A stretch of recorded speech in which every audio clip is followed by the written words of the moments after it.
Hey guys, how you going? Hope you're all doing very well. This evening I'm going to be doing another movie review for you all. This movie is a thriller from Australia, English language, released in the year 2025, directed by Lorcan Finnegan. This film is called The Surfer. So The Surfer is about a man that grew up in the United States but was born in Australia. Now he wants to come back home and he wants to buy his childhood house. Now the house overlooks the bay. It is a very, very luxurious house and he is hell-bent on buying it. So when he gets there, he's going to show his son where he grew up and teach him how to surf. But unfortunately when they go out to surf, the locals there don't appreciate newbies coming in, and they basically say, if you don't live here, you don't surf here. And then very strange things start to happen, which makes the main character question his own sanity. So what that is something you're going to have to find out for yourself, because that's as far as I'm going with my synopsis.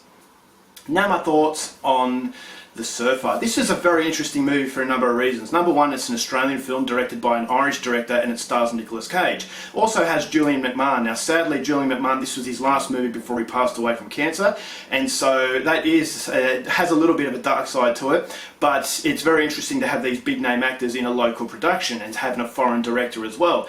And so you could almost say that this is an Irish movie, but being based in Australia with majority being Australian actors, I'm going to call this an Australian movie. So it was a very interesting. The trailer looked really interesting. I saw a clip of it that also looked very interesting, and I thought, alright, well, I'm going to give this one a shot. I am a fan of Nicolas Cage. I really like his wide variety of characters that he plays, and he can actually act.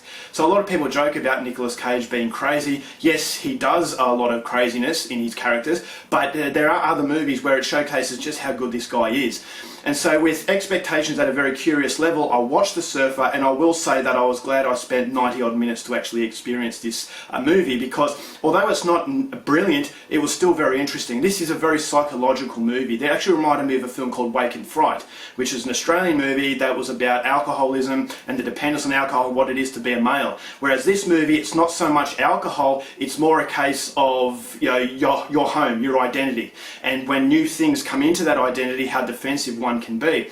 And so I really like that aspect of it, and it's a very psychologically damaging film because you're never quite sure what's reality and what's fantasy. And so Nicolas Cage plays the main character. I thought he did very, very well. Typical Nicolas Cage insanity is actually showcased here in this movie, but I always felt as though I couldn't really determine what was real. And so when he was saying that he owned something or that he worked somewhere, I kept questioning that. And that questioning of things all the time creates a level of disorientation that actually brings a lot of suspense. And so that's something that I really liked. I liked Julian McMahon's performance as this man that resided on the beach, and he had a following of individuals, and I thought that aspect was very interesting. And there are other local Australian actors that throw their characters in, and I thought Lorcan Finnegan did a very good job at creating something that was different. It was unpredictable. And so the visuals are very, very vibrant. It actually made me feel thirsty watching this movie because of just how striking the colorization of the film was. I thought the soundtrack made it very, very quirky, so it does have a strong level of discomfort to the movie, and that's something again that I really, really like. And so as the movie progresses, more and more starts to come into it, and then you start to piece together everything, and this is where it comes to the conclusion that I thought was fairly solid. It was actually quite shocking, and all in all, as I said, it was a movie that I was glad I experienced. But if there is one glaring issue to this movie, is it does wrap it all up in a bundle and it explains everything to the viewer, whereas I would have liked it if it stayed true to the consistency of the first 3 quarters where you're not quite sure what's real. And I thought that having that disorientation thrown in there, I just thought as though if it left it up for interpretation, it would have been a lot better. But these days, as I said, viewers need to have closure, and the movie does give it closure. It doesn't ruin the film by any means, but I just would have liked it if it would have kept that open-ended sort of feeling that the majority of the film has.